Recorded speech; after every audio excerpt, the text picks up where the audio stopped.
Si je connais ces caractères, je peux les comparer avec moi-même. Je cherche en moi, je médite, je réfléchis. Je me parle, je me dis, est-ce que tu possèdes ces caractères qui existaient parmi les partisans des imams?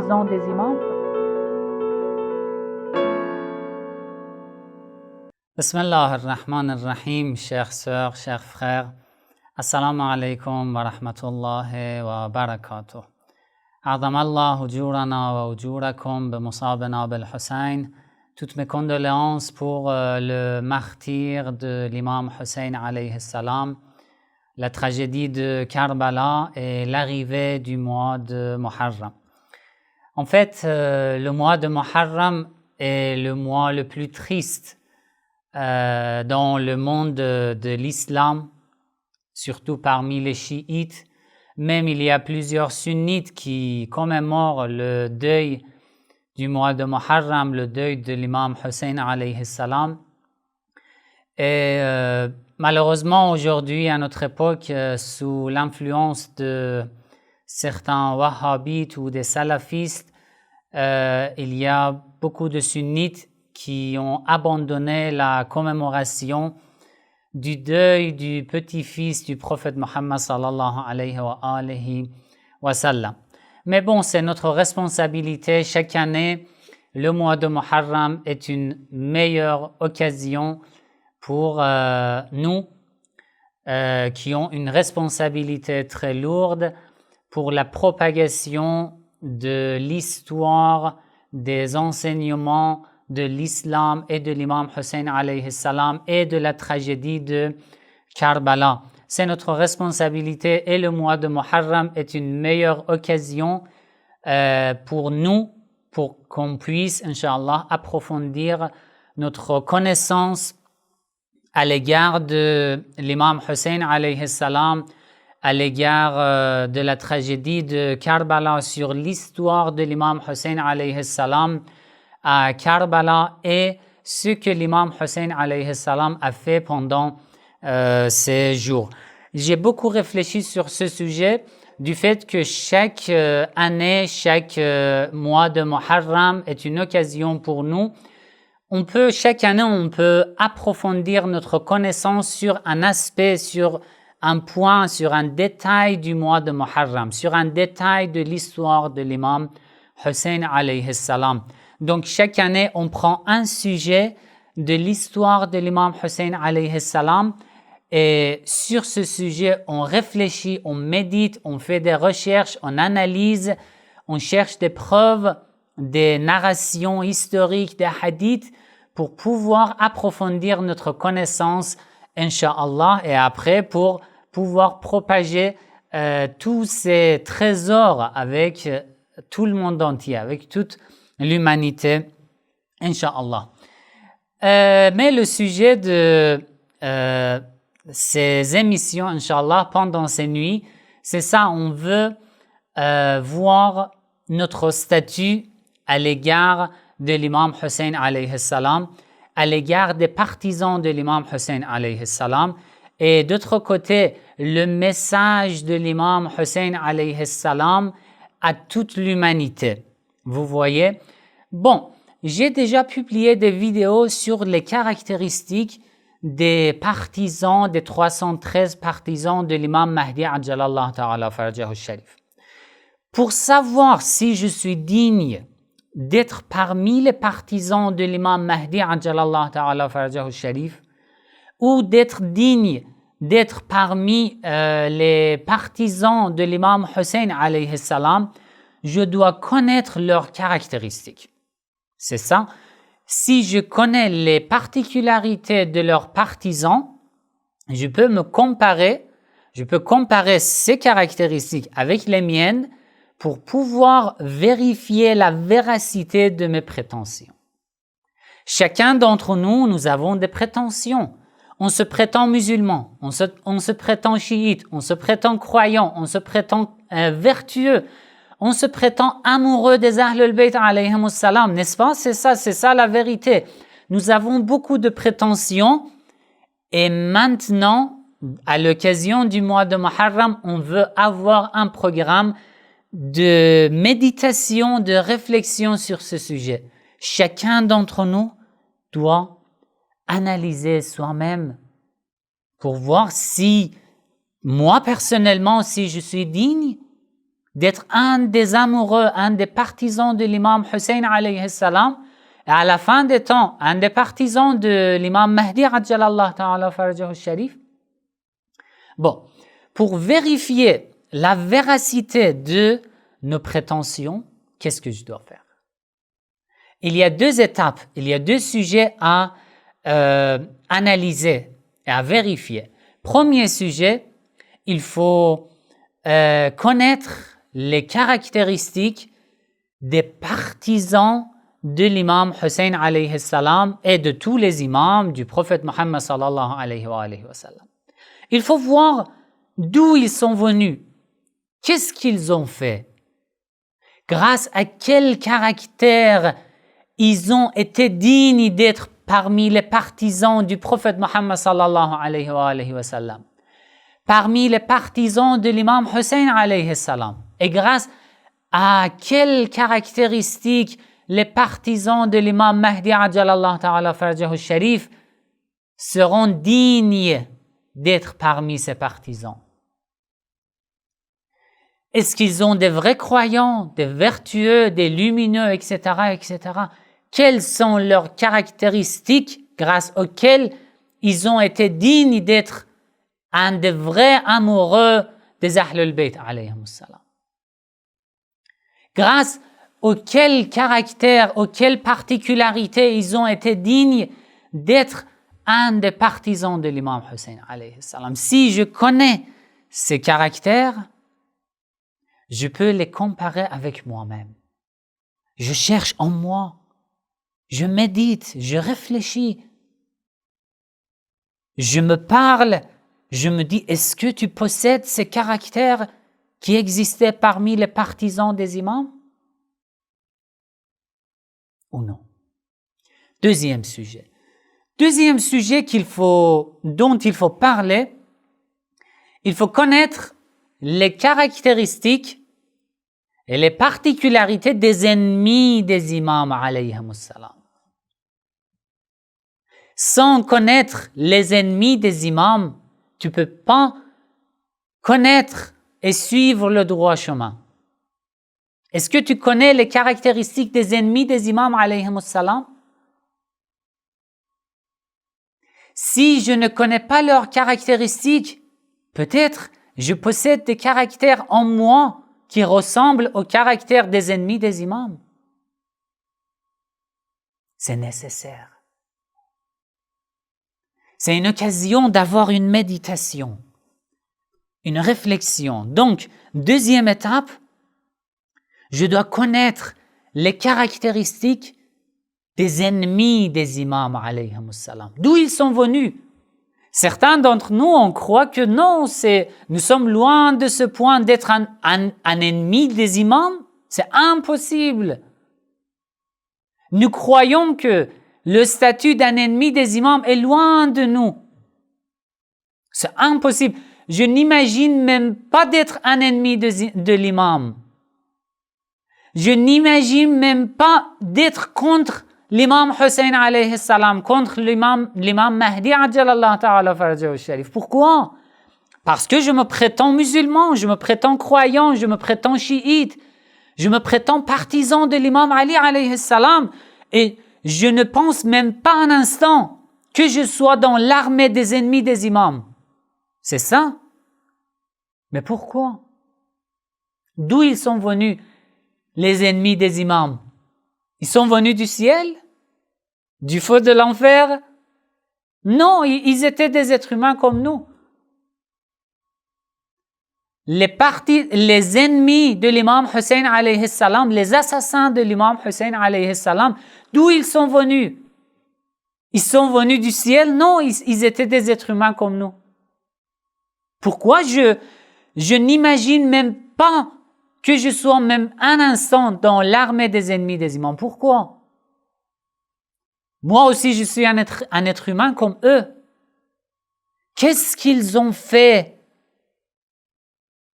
Quel caractère ils possédaient à cause desquels ils sont devenus des ennemis de l'imam Hussein alayhi salam?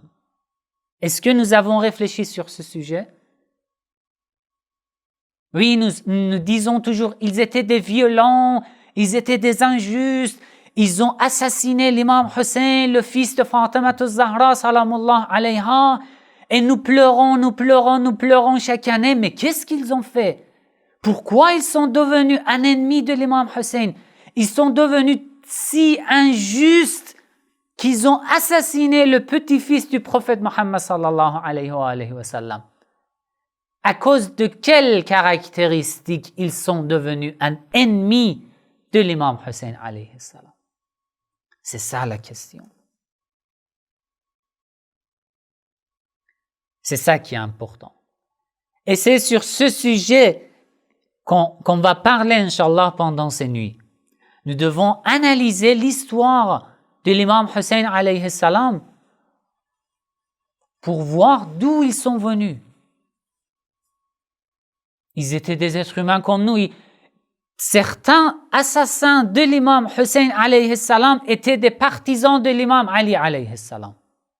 Pendant quelques années, ils étaient des partisans dans l'armée de l'imam Ali alayhi salam.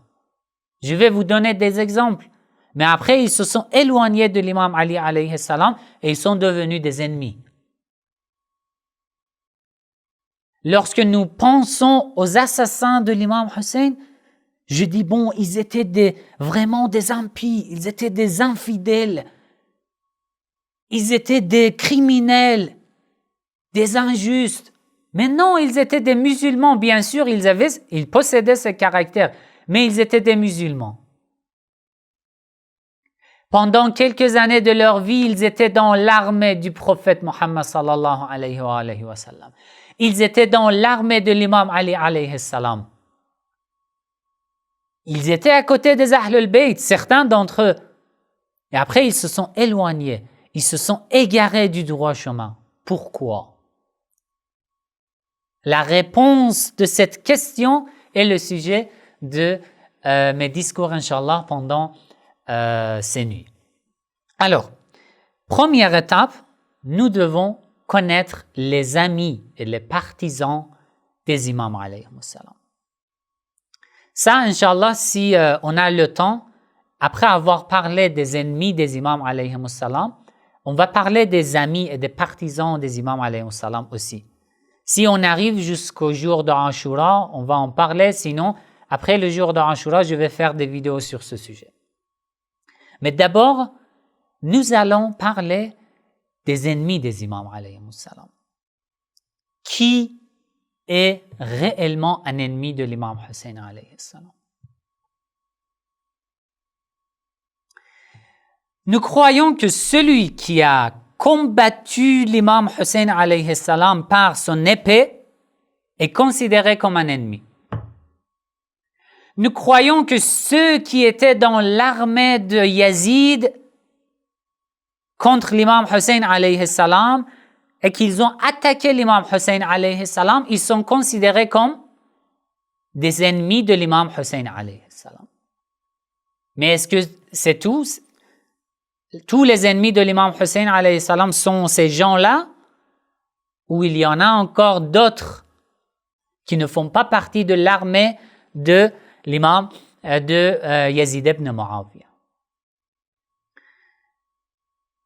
Un jour, lorsque l'imam Hussein alayhi salam était en route de la Mecque vers Koufa,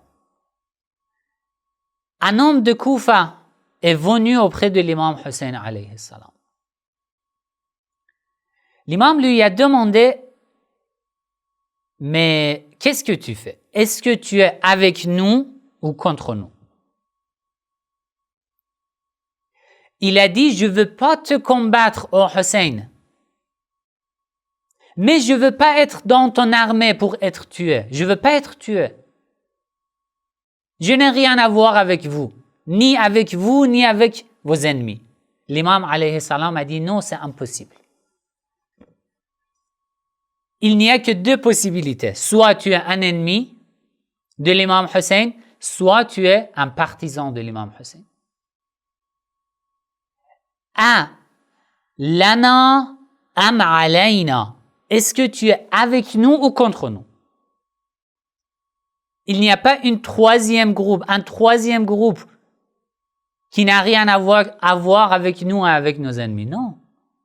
Est-ce que tu es avec moi, avec Hussein ibn Ali alayhi salam? Si tu n'es pas avec Hussein ibn Ali, tu es un ennemi. Pourquoi? Parce que si tu n'es pas avec Hussein ibn Ali alayhi salam, ça veut dire que tu es satisfait de toutes les injustices qu'ils font contre l'imam Hussein alayhi salam, contre les Ahlul Bayt alayhi salam. Si tu es satisfait des injustices contre les imams, alors tu es devenu un ennemi de l'imam. Vous voyez?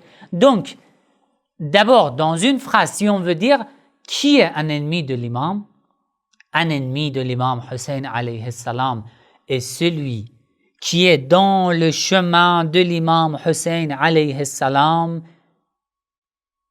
qui fait le combat, qui fait la guerre dans le chemin de l'imam Hussein alayhi salam, qui ne s'éloigne même pas un instant de l'imam Hussein alayhi salam. Lui, il est un partisan. Mais à part ces gens-là, on ne peut pas les considérer comme des partisans de l'imam Hussein alayhi salam. Bon. Alors, pendant cette nuit, Inch'Allah, je vous donne des caractéristiques des ennemis de l'imam Hussein alayhi salam. Première caractéristique des ennemis, le manque de connaissance à l'égard de l'imam Hussein alayhi salam. Le manque de connaissance. Il n'avait pas assez de connaissances sur l'imam Hussein alayhi salam. C'est grave. On ne fait pas attention à ce sujet. Je vous donne des exemples et vous allez voir.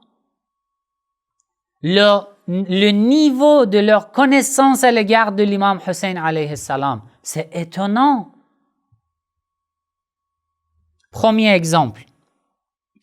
Lorsque l'imam Hussein alayhi salam était à Médine, il n'avait pas encore quitté Médine vers la Mecque. Il a été informé de la mort de Muawiyah. Et son fils Yazid a envoyé une lettre au calife de Médine pour exiger le serment d'allégeance de l'imam Hussein alayhi salam. Pour qui? Pour Yazid ibn Muawiyah. Le calife qui s'appelait Walid a appelé l'imam Hussein alayhi salam un jour et lui a transmis le message de Yazid. L'imam Hussein alayhi salam a dit « Je vais rentrer chez moi et demain on va voir ». Marwan était à côté de Walid. Marwan a dit à Walid « Oh Walid, ne laisse pas Hussein partir. S'il te quitte maintenant, il ne reviendra jamais pour prêter le serment d'allégeance avec Yazid. Tu dois l'obliger, tu dois forcer Hussein à prêter le serment d'allégeance avec Yazid. Et s'il ne prête pas le serment d'allégeance, tu dois le tuer. » Walid, qui n'était pas si criminel, si violent que Marwan, il a dit non, je peux pas tuer Hussein. Juste pour qu'il n'a pas prêté le serment d'allégeance, non, je ne peux pas le tuer. Écoutez sa phrase, qu'est-ce qu'il dit, Walid? Pourquoi tu ne peux pas tuer Hussein? Cette narration est rapportée par Al-Shaykh al-Mufid dans son livre Al-Irshad, volume 2, page 34. Walid dit, je ne peux pas tuer Hussein, pourquoi? Wallahi inni la adhunnu anna imra'an yuhasabu bidam al-Hussein khafif al-mizan 'inda Allah yawm al-qiyamah. Il dit, je jure par Allah, celui qui tue Hussein le jour de la résurrection, lorsqu'Allah veut juger sur lui, le poids de ses vertus auprès d'Allah ne sera pas lourd, sera léger, ne sera pas considérable. Pourquoi? Parce qu'il a tué Hussein. Vous voyez? Réfléchissez sur sa réponse. Tu ne tues pas Hussein parce que tu crois que si tu tues Hussein, au jour de la résurrection, tu n'auras pas assez de vertu auprès d'Allah. Ça veut dire qu'il ne croit pas que si il tue Hussein, il devient un impie.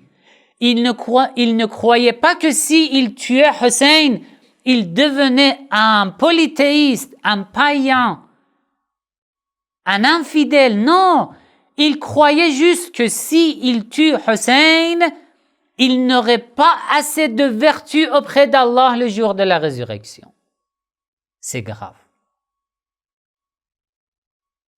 C'était le niveau de sa connaissance à l'égard du petit-fils de l'imam Hussein alayhi salam.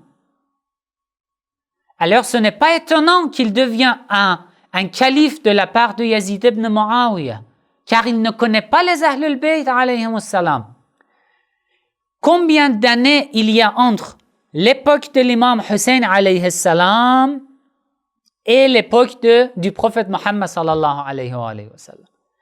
Il n'y a que 49 ans entre le prophète et la mort de Muawiyah, l'imam de l'imam Hussein alayhi salam. Lorsque l'imam Hussein alayhi salam voulait quitter Médine, en l'an 60 de l'Hégire, et l'imam Hussein, le prophète Mohammed sallallahu alayhi wa sallam est décédé en l'an 11 de l'Hégire. Il n'y a que 49 ans entre l'époque du prophète et l'époque de l'imam Hussein alayhi salam, et la connaissance des gens à l'égard de l'imam Hussein alayhi salam est tellement basse. Subhanallah.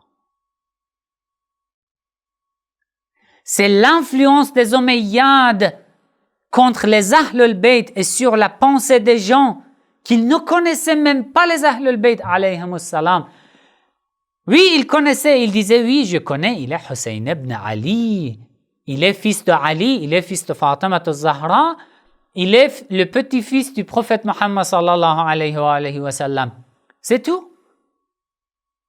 C'est sa connaissance sur Hussein ibn Ali alayhi salam. C'est tout. Bon, avec une telle connaissance, il mérite d'être un ennemi de l'imam Hussein alayhi salam. Ce n'est pas étonnant. Il ne connaît pas Hussein. Il devient un assassin de Hussein ibn Ali alayhi salam. Et Marwan qui demandait à Walid de ne pas laisser Hussein partir et de tuer Hussein alayhi salam à Médine, Marwan ne connaissait pas Hussein.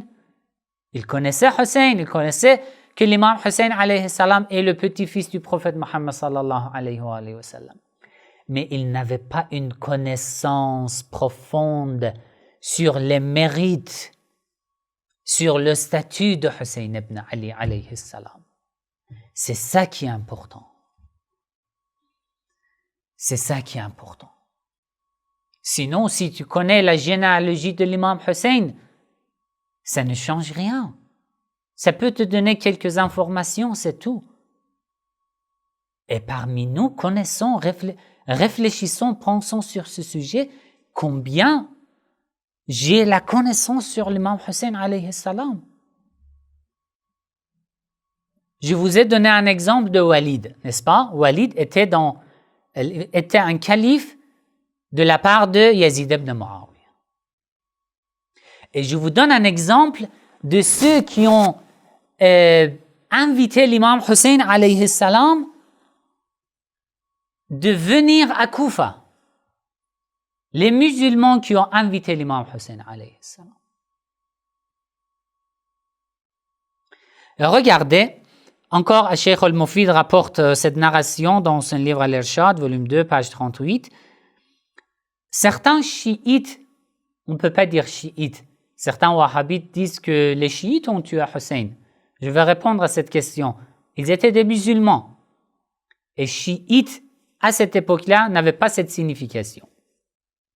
Chiites, à ce moment-là, signifiait des musulmans qui ne croyaient pas au califat de Muawiyah. C'est ça.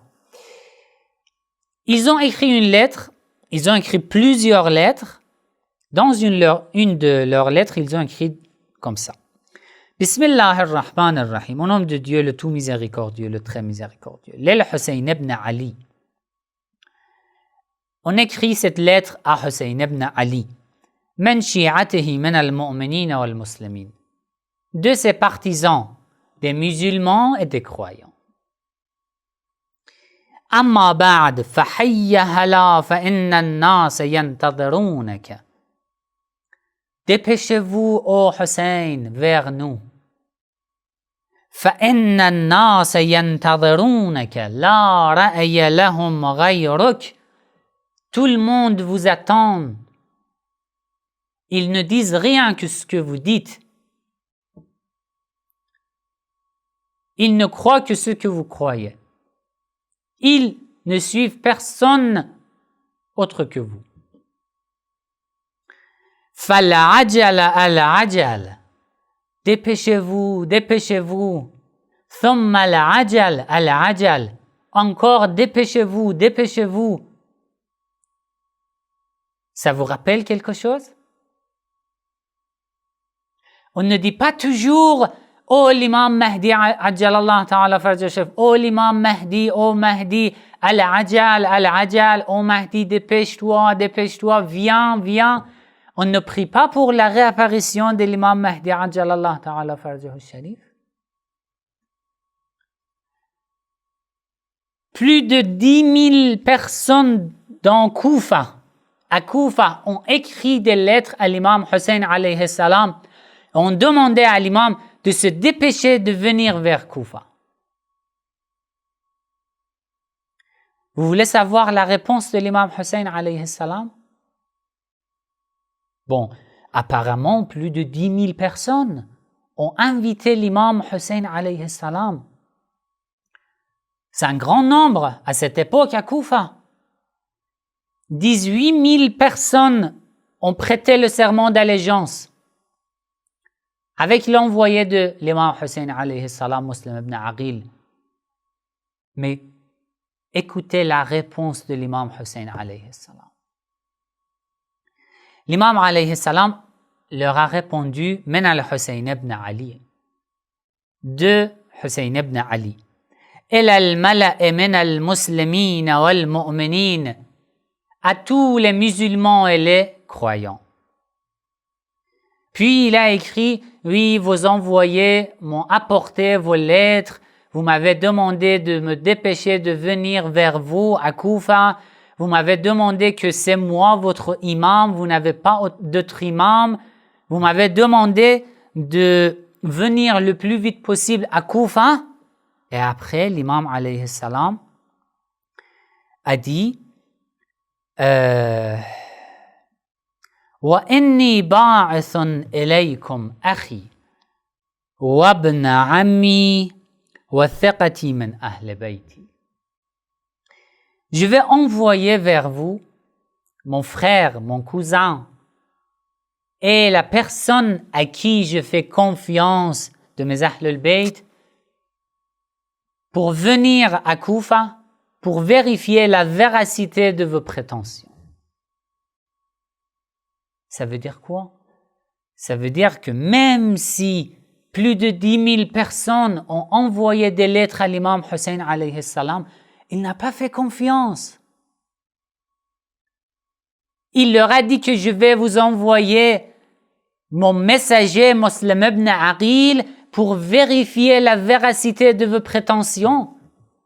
Muslim doit venir à Koufa pour voir si vous êtes digne, si vous êtes sincère, si vous êtes honnête, de me suivre, d'être de mes partisans, d'être parmi mes partisans ou non. C'est grave que l'imam ne fait pas confiance à leurs prétentions.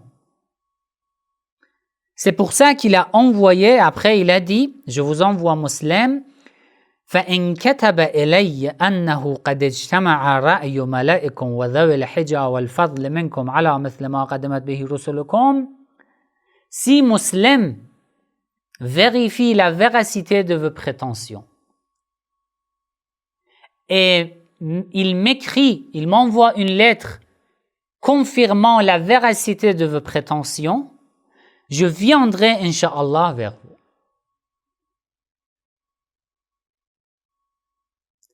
C'est clair, c'est évident. Même les musulmans, les croyants qui ont écrit des lettres, à l'imam Hussein alayhi salam, qui ont invité l'imam Hussein alayhi salam, la plupart d'entre eux n'étaient pas sincères. Pourquoi? Parce qu'ils n'avaient pas assez de connaissances. Le manque de la connaissance. Sayyid, pourquoi tu dis ça? Quelle est ta preuve? Pourquoi la plupart des musulmans, des croyants qui ont invité Hussein ibn Ali alayhi salam n'avaient pas assez de connaissances sur l'imam? Pourquoi?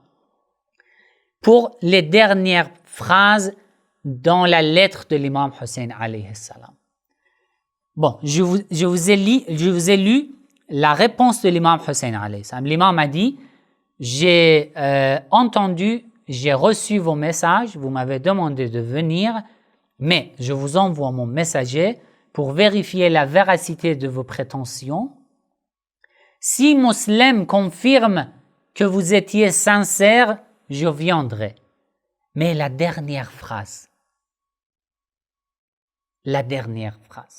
écoutez bien, la dernière phrase de l'imam Hussein alayhi salam, فَلَعَمْرِي مَا الْإِمَامِ إِلَّا الْحَاكِمُ بِالْكِتَابِ.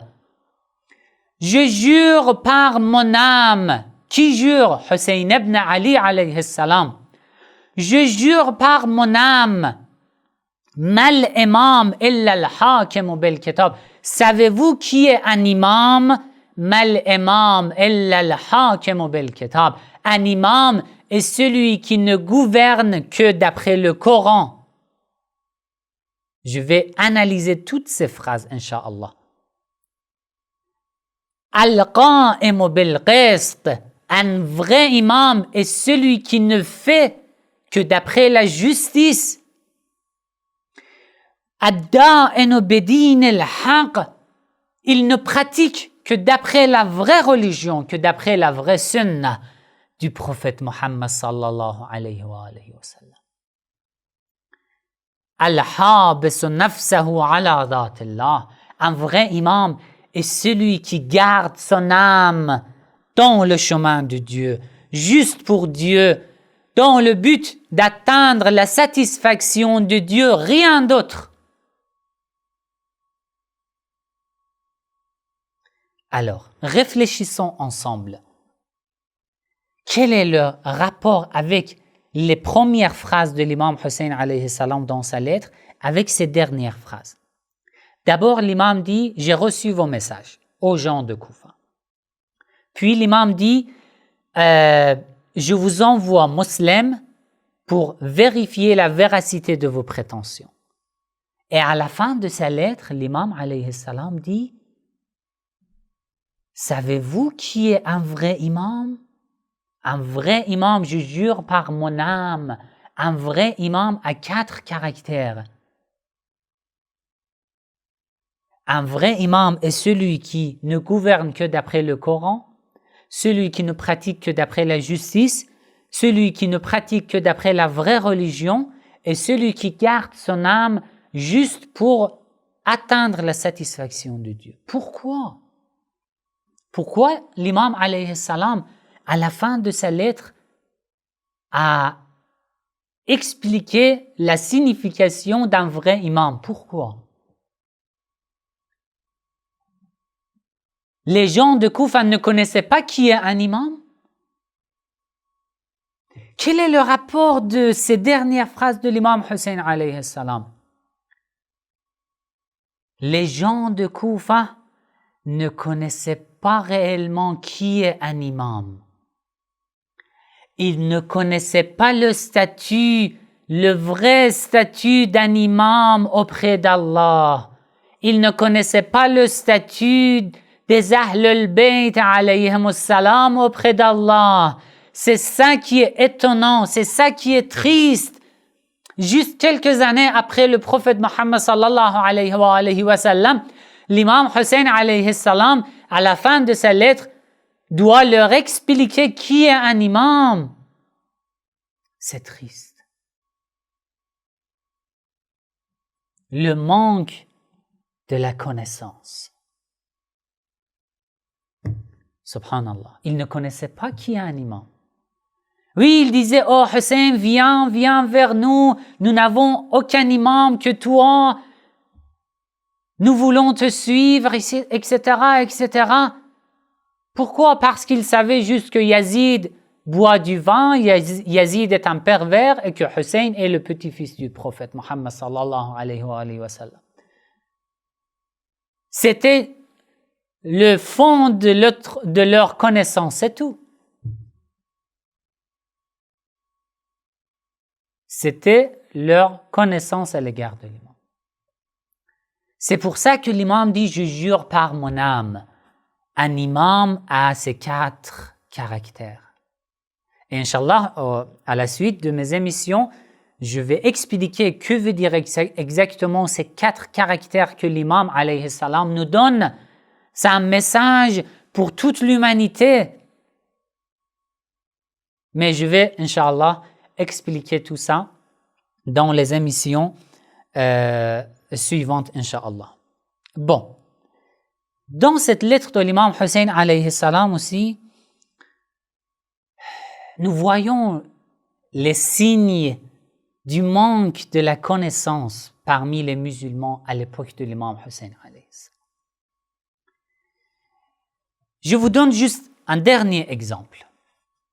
Un dernier exemple pour que vous voyez quel était le statut, le niveau de leur connaissance. Lorsque le messager de l'imam Hussein alayhi salam, Muslim ibn Aqil, est arrivé à Koufa, Muslim ibn Aqil. الشيخ المفيد rapporte وأقبلت الشيعة تختلف إليه فكلما اجتمع إليه منهم جماعة قرأ عليهم كتاب الحسين بن علي عليه السلام وهم يبكون وبايعه الناس حتى بايعه منهم 18,000. Lorsque Muslim est arrivé à Koufa, les croyants, les musulmans, allaient auprès de Muslim ibn Aqil. Muslim leur lisait le message, la lettre de l'imam Hussein alayhi salam, et les gens se mettaient à pleurer en entendant le message de l'imam Hussein alayhi salam. Environ 18 000 personnes ont prêté le serment d'allégeance. Ils pleuraient en entendant le message de l'imam Hussein alayhi salam, mais après quelques jours, Sayyid ibn Tawus rapporte وَخَرَجَ وَحِيدًا فِي سُكَكِ الْكُوفَةِ. Muslim est sorti dans les ruelles de Koufa seul, sans même un secoureur, sans même un partisan, c'est tout. C'est fini. Où sont 18 000 personnes qui ont prêté le serment d'allégeance avec toi?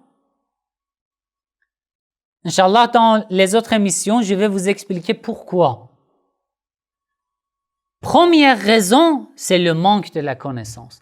Ils ne savaient pas avec qui ils ont prêté le serment d'allégeance, car ils n'avaient pas assez de connaissances. Ils ne connaissaient pas avec qui. Ils pensaient que l'imam Hussein alayhi salam, na'oudhu billah, l'imam Hussein alayhi salam est quelqu'un comme les autres califes. Bon, on prête le serment d'allégeance avec Hussein ibn Ali, et si on nous menace, on va abandonner Hussein, ou on devient un ennemi de Hussein. C'est grave. Voilà ces 3 exemples, c'est juste un résumé pour que vous voyez quel était le statut, le niveau de leur connaissance. Et c'est à nous de vérifier nous-mêmes la véracité de nos prétentions pendant ces nuits pour voir si moi aussi je suis comme eux. Moi aussi que chaque semaine je dis Al-Ajal, dépêchez-vous, dépêchez-vous, ô Imam Mahdi, venez vers nous. Est-ce que moi aussi je suis comme eux qui ont invité l'Imam Hussein alayhi salam ou non? Je dois vérifier la véracité de mes prétentions. Donc, la première raison pour laquelle les ennemis de l'imam ont devenu ennemis et des assassins de l'imam Hussein alayhi salam, et la première raison pour laquelle les gens qui ont prêté le serment d'allégeance avec l'imam Hussein, qui ont invité l'imam Hussein alayhi salam à Koufa, ont abandonné l'imam Hussein alayhi salam, et certains d'entre eux ont devenu des assassins de l'imam Hussein, comme Shabath ibn Rab'i et les autres qui se sont présentés dans l'armée de Ubaydullah. La première raison, c'est le manque de la connaissance à l'égard de l'imam Hussein alayhi salam. Inch'Allah, pendant ces nuits, moi, d'après tout ce que je sais, Inch'Allah, je vais vous transmettre le message du Coran des Ahl al-Bayt alayhimus salam, et chacun, en fonction de ses moyens, de ses possibilités, doit essayer d'approfondir sa connaissance à l'égard des Ahl al-Bayt alayhimus salam. Sinon, soyez sûrs, je suis sûr que sans la connaissance profonde à l'égard de l'imam Hussein alayhi salam, à la fin des temps, je serai, na'oudhu billah, je serai parmi ceux qui vont abandonner l'imam Mahdi ajjalallahu ta'ala farjahu sharif. Si je n'ai pas assez de connaissances. Je dois me dépêcher d'approfondir ma connaissance sur les Ahl al-Bayt alayhimus salam. Sinon, dans un instant, je vais tout perdre. Voilà, Inch'Allah, demain, on va continuer. Dans les émissions suivantes, on va continuer ce sujet. Et je vais vous donner des exemples vraiment très étonnants. Et vous allez voir qu'est-ce qui s'est passé à l'époque de l'imam Hussein alayhi salam. Bon, à côté de tout ça, tout cela, en approfondant notre connaissance à l'égard de l'imam Hussein alayhi salam et des Ahl al-Bayt alayhi salam, au fond de notre cœur, nous sommes tristes. Et c'est vraiment un bon signe. C'est un bon signe en nous.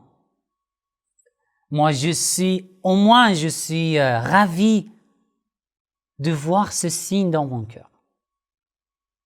Vraiment, si je ne ressentais pas cette tristesse dans mon cœur, je serais sûr que je suis un égaré. Mais au moins, nous sommes tous et toutes, nous avons un amour dans notre cœur à l'égard des Ahl al-Bayt alayhimus salam. Nous sommes tristes lorsqu'ils sont tristes. Nous sommes heureux lorsqu'ils sont heureux. Et c'est un bon signe. Bienvenue au majlis de l'imam Hussein alayhi salam.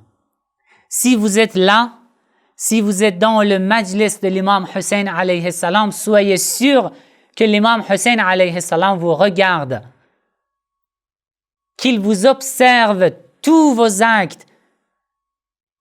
Ceux qui sont au service des amoureux des Ahl al-Bayt, ceux qui sont fait même une petite chose pour les majlis de l'imam Hussein alayhi salam, soyez sûr que Hussein ibn Ali alayhi salam vous regarde. Vous êtes sous l'observation de Hussein ibn Ali, du fils de Fatima al-Zahra, salamullah alayha. Si tu es triste pour la tragédie de Karbala, pour le martyr de Hussein ibn Ali alayhi salam, sois sûr que Hussein alayhi salam t'a invité dans ce majlis. Si tu es venu même en ligne, si tu suis ces émissions en direct, les émissions dans lesquelles on parle des Ahl al-Bayt alayhimus salam, sois sûr qu'il y a quelque chose en toi grâce auquel l'imam alayhi salam te regarde. Assalamu alayka ya Aba Abdullah. Assalamu alayka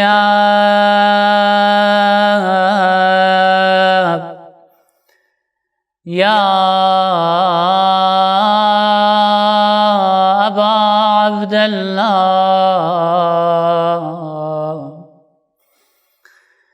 Que la paix de Dieu soit sur toi, ô Hussein,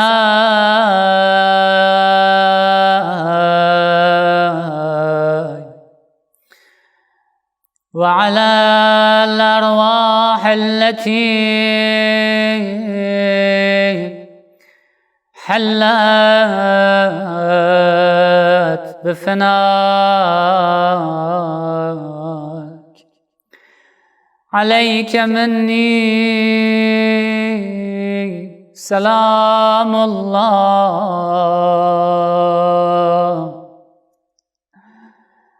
عليك مني سلام الله أبدا ما بقيت. Que le salut de Dieu soit sur toi de ma part jusqu'au dernier instant de ma vie. Hussein. Assalamu ala al-Hussein.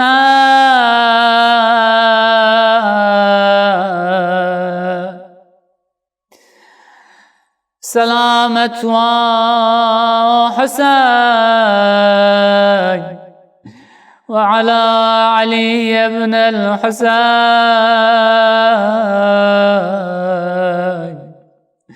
سلام أتنفيس علي بن الحسين وعلى أولاد الحسين.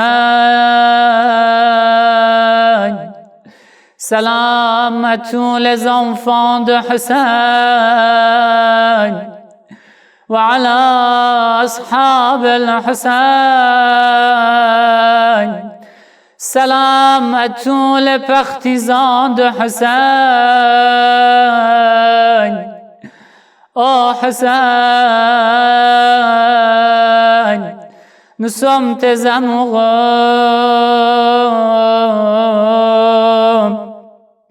Dans la ziyarat de l'imam Mahdi Ajjalallahu Ta'ala Farajahu al-Sharif, l'imam Mahdi Ajjalallah dit de telle manière: Assalamu ala shahid al-Shuhada. C'est l'imam Mahdi Ajjalallah qui s'adresse à Hussein ibn Ali alayhi salam. Salam au meilleur des martyrs dans l'islam. Assalamu ala qatil al-ad'iya. Salam à celui qui a été assassiné par les gens les plus pervers dans le monde. Assalamu ala sakin Karbala. Salam à toi, Hussein, qui habite dans la terre de Karbala. Assalamu ala man bakathu malaikatu as-sama. Salam à toi, Hussein. Salam à celui sur lequel les anges du ciel ont pleuré au jour de Ashura. وسيعلم الذين ظلموا أي منقلب ينقلبون. Que Dieu accepte tous les majlis, tout ce que nous faisons dans le chemin des Ahlul Bayt alayhimussalam, que Dieu offre de cette récompense à tous les hommes et les femmes décédés, chiites et musulmans, et que les Ahlul Bayt alayhimussalam soient satisfaits de nous, Inch'Allah. N'oubliez pas dans vos du'as. Wassalamu alaykum wa rahmatullahi wa barakatuh.